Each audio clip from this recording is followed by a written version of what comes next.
Was there a lot of discussion back and forth about where Overlord would end up for the end of his arc, which says he was important to both stories? Or he wouldn't have been important to my story if he wasn't available. That's how important he was.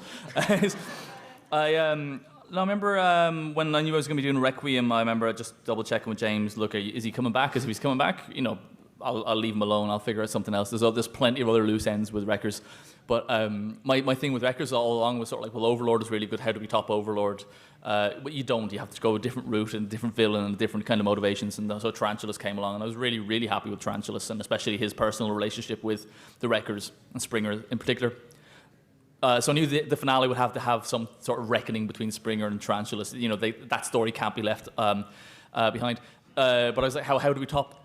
The only way to top them is just to have them team up, And so that was what I always wanted, was just have Overlord and Tarantulas together, bickering, but working together.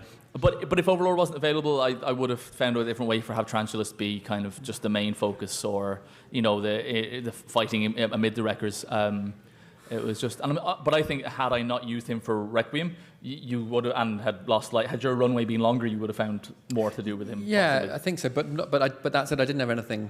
I'm really pleased that his story ended the way it did. I didn't have anything really beyond Dying of the Light for Overlord. From my much narrower perspective about what motivates him, and his relationship with Megatron, that had resolved itself by the end of Dying of the Light. So it had, and I felt kind of a little bit cheap, sort of kind of reigniting that in Requiem. But there was the thing I was saying to James about, like, when you've got 40 pages to kind of wrap up this story. Yeah. Characters are increasing and losing IQ points by the second, because they're sort of like jumping to conclusions to get to the story quicker, but also acting dumb because what's happening now? So you can